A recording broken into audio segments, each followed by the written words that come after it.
Okay, great. Right. So thanks very much to our first graduate of the new Austrian school.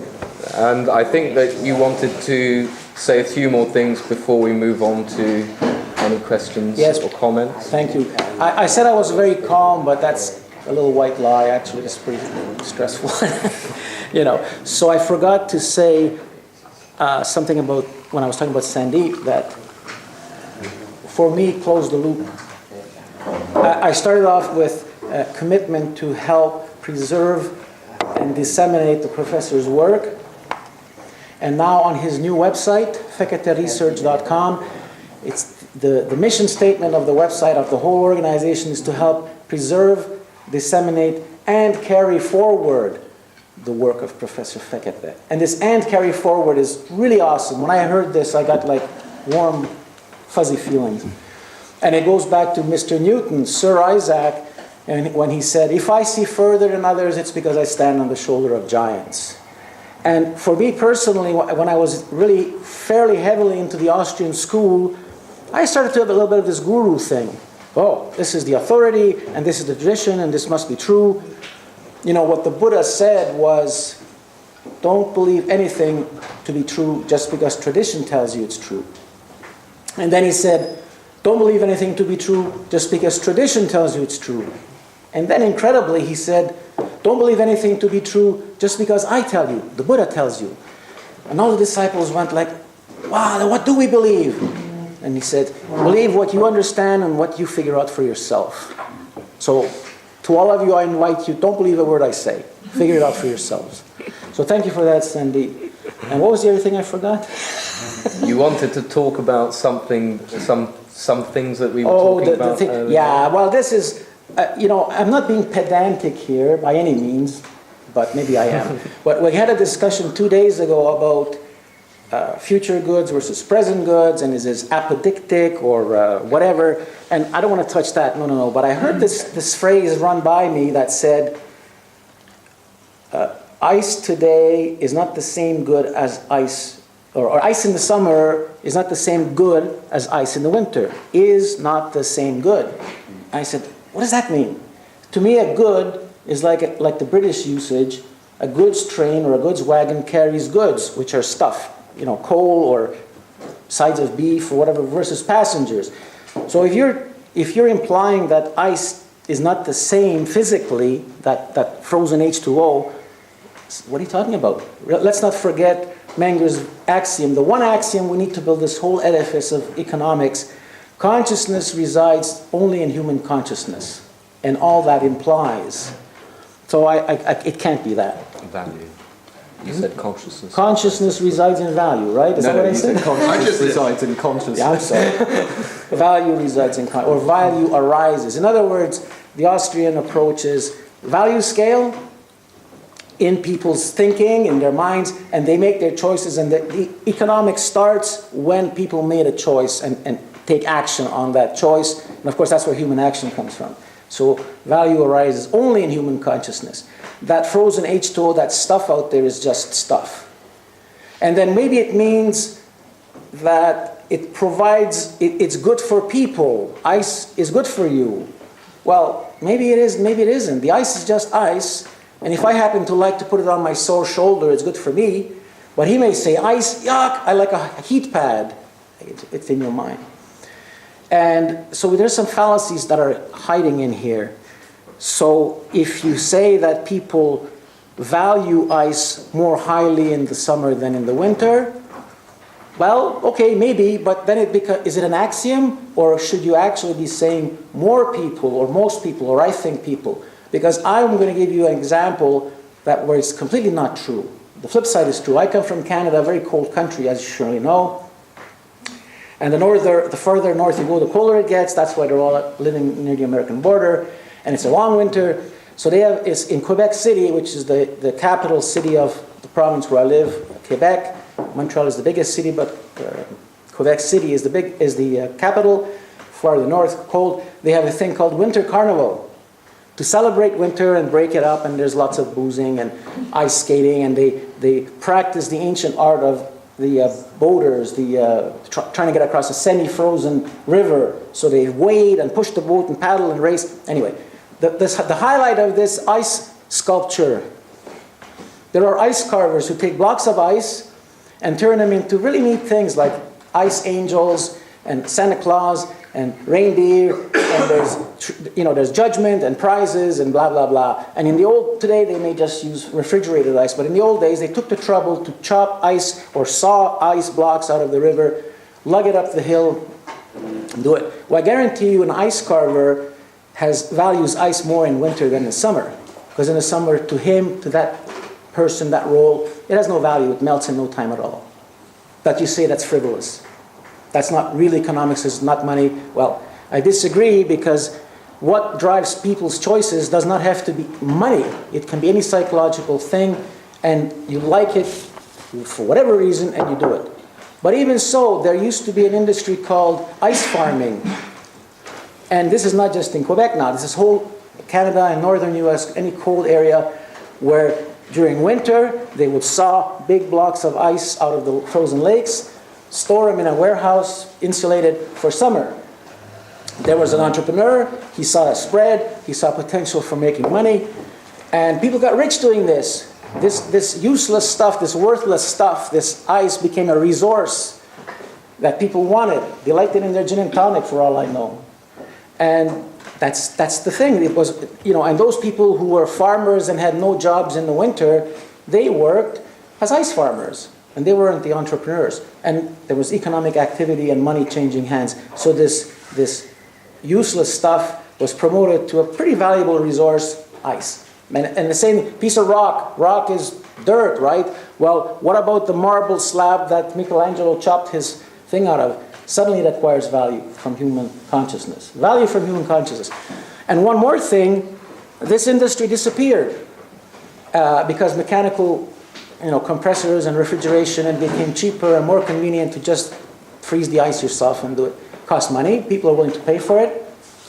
But I'm thinking, what if the thing collapses and electricity goes down and you need ice for your ice box and otherwise your food goes bad? Is it possible that this industry will be resurrected and ice will once again be promoted to being a resource?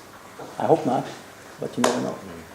So I wanted to throw that in for how important it is to keep this principle in mind. Value arises in the human consciousness, because if we miss that, we'll end up where Marx was, where he believed that value arises out of labor and all the other mistakes. And his mistake cost how many 100 million lives, the Marxist fallacy, based on that one little fundamental error. Where does value come from? So this is not just hairy theory. This is really, really serious. Rudy, yes. Based on this line of thinking, what you just been talking about, I was wondering if you could answer the question, how do you think the Buddha would have placed future value and present suffering? This is a joke, right? Okay. I don't know. Where does suffering lead to? It depends. Well, maybe, actually, that's an interesting question, because maybe it takes suffering. Somebody was asking me before, what does it take to change it? Will it have to collapse before it can turn around? And I said, I don't know. People are pretty stubborn, and until their ass is on fire, they won't move. But once the flame's burning, they move. So it may take that. It may take a collapse. And who knows how bad it gets. I mean, we're going on this bad road, worse and worse and worse. And unless we turn away from it, you said you smell the sulfur. Well, yeah. Any others? You were going to say something, weren't you? I can testify to Rudy's comment about soap bubbles. For my thesis at college, for my maths masters, I chose the problem of minimal surface areas, but and I think, as we all know, if you have two two rings like that, the soap bubble that forms in between it is called a catenary of revolution. And you can quite easily show that, because this three-dimensional problem collapses into a one-dimensional problem because of the symmetry of the shape. And any schoolboy can solve that differential equation. It's not a very hard differential equation to solve. But as soon as you change the shape from being symmetric to asymmetric, the problem remains exceptionally hard. And the equations that you have to solve are very difficult. They're what is called, what is termed nonlinear partial differential equations. Very, very hard to have any general theory about nonlinear partial differential equations, and it's very hard to solve in general a particular nonlinear partial differential equation. But anyway, I managed to do it, and in the process get a distinction doing it. But my tutor turned around to me at the end and said, you know, it was a pretty obvious result after all that. That's cheap! That's cheap! But that just goes to show you need to do all of this work and effort to show something that nature does naturally, you know. And who was your tutor? My tutor was Dr. Frank Berkshire. I don't know him. So, well, you know, okay, is that it? That's so it. if it's so difficult to solve two rings and a soap bubble, how the hell can you solve a bunch of human beings with trillion neurons going a mile a second and what they're going to decide and not decide? It's just, come on, give me a break. But they seem to think it's possible, don't they? But they're masters. They are masters. We will exploit, and it's not just the planet, but nature, and we're part of nature, so we're being exploited. We are. Rudy, I want to add something here. And I was going to save it for my talk tomorrow, but there's a lot of stuff I'm going to talk about. But what you said draws it to this conclusion. And it was a quote by von Mises. He wrote this in 1940, all right, and he gave it to his wife. He died in 64, I think, or 69. 17. Okay. He gave it to his wife, and he asked that this stuff be published, let go until after he died. And when I ran across it, it was extremely heartfelt, because I knew who he was and what he had done, and to me, I consider he's much like Professor Fekete is here. In a sense that you both pursue the truth, and against all odds say what you think, and you think about it far more than the rest of us do that's over here, all right? But von Mises said, I started out as a reformer. I became merely a chronicler of decline. All right? Very sad comment. Very sad comment. Because it showed that, and I didn't, you know, and I was going to use, so it doesn't matter, but what you said, you were talking about the sulfur and the time that we're here. And the thing is that he was absolutely correct in his life, all right? But we're all born at different points. And what is possible at one point, or impossible at one point, isn't necessarily impossible at another. Yeah. And you don't know when that point is until it happens. And the professor has spent his life, I mean, you look at it. I mean, I remember when he told the professor, he goes, listen, he said, I'm going to be speaking at the University of Chicago. And he asked Martha and I if we wanted to come. And I thought, my God, this is a trap. I mean, this is a trap. It's like the Holy Roman Church going to Martin Luther. Listen, we're interested in your ideas. Or Galileo, come by. We're going to have a seminar. You know, and we'd like to hear more about what you're going to talk about. And but it seems so momentous that Martha and I and Duran, our son, flew to Chicago to hear what he's going to say. And just like you could never tell what's going to happen with life, this is the bailiwick of Milton Friedman, who was the conservative side of John Maynard Keynes. They were both brilliant men. They both believed in paper money and what it could do, all right? And here was the professor going to give a talk on Friedman's ground. And we flew there to hear it. And we're sitting there, and we come, and we're having lunch with you that morning, and he says, Milton Friedman just died. Wow. All right? And because of his graciousness, he held his tongue. All right? Improvised. Yes, you improvised a talk. All right? But he was going to sort of talk about Milton Friedman and what he thought about him. All right? And it didn't happen. But I said, this is a sign from God, Professor. This is a sign from God. It's the finger of God pointing at you. That you were here going to give a talk on the day that Milton Friedman passed away. Now, Friedman had his time. And he really did. And he had a tremendous influence, for better or worse. Like Keynes, they had their times. And I think that your time is still to come. Well, thank you very much.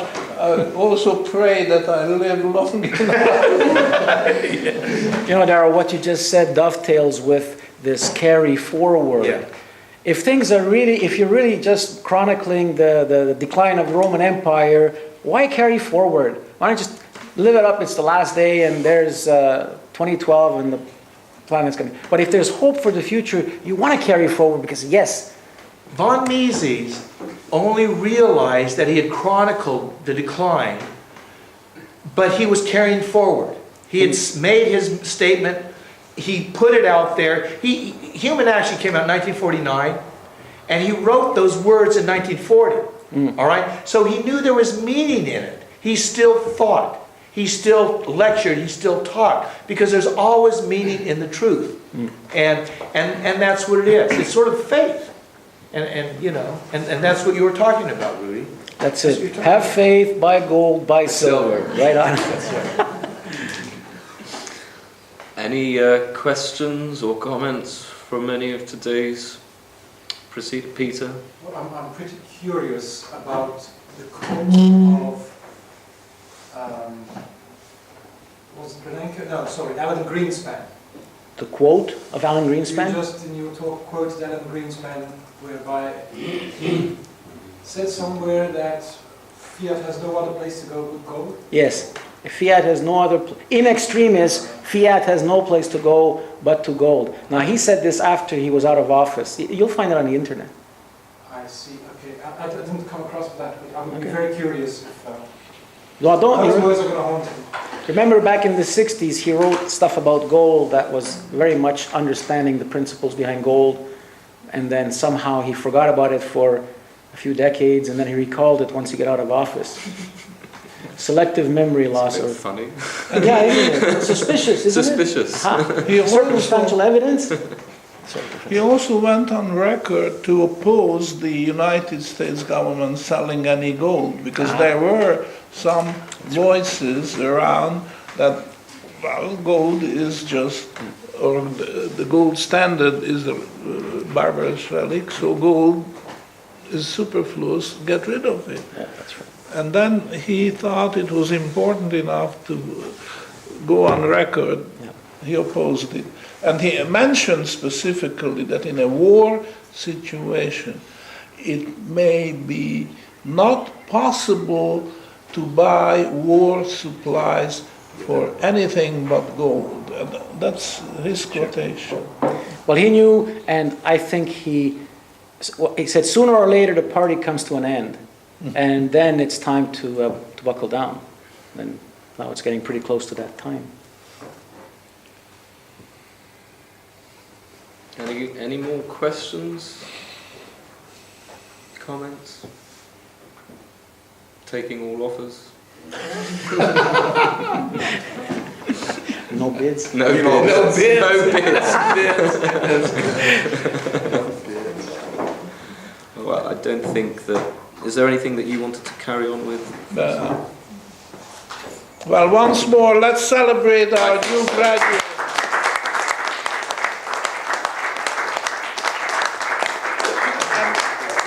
there will be more to follow, and we are going to open a roster in the website, right? Having the picture of each graduate, not just honorary, but all of them, with a little write-up and mentioning their contribution to the cause of good monetary economics, which is our goal here. So I'm right in saying that, am I? That we'll have a roster. We have a. We'll try to set it up there. Okay. I am very proud of our present and future graduates, and we make sure that this is not a degree mill. Okay.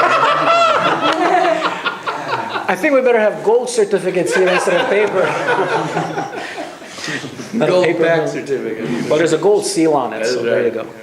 Yeah, the gold seal. That's Sure, it, show for it sure. up. Sure. You notice it's crunched on like the, what do you call those guys? Accountants or whoever does Yeah. that. Proper seal. No counterfeit degrees. We'll make sure of that. The real stuff. Well, I think we'll call it a day then. So thanks very much to Professor and Rudy, and we'll see you all tomorrow morning. Thank you for.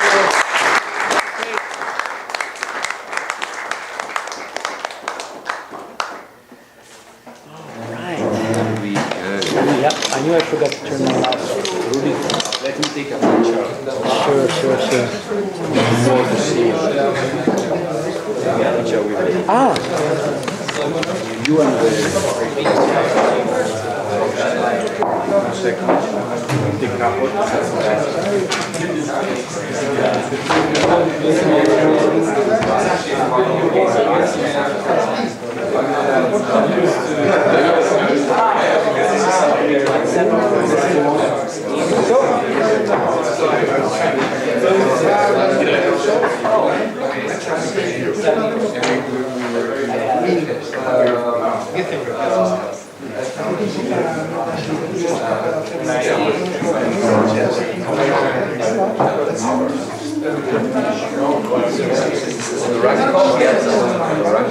Oh, he put it up there. yeah. Oh, yeah, that's it.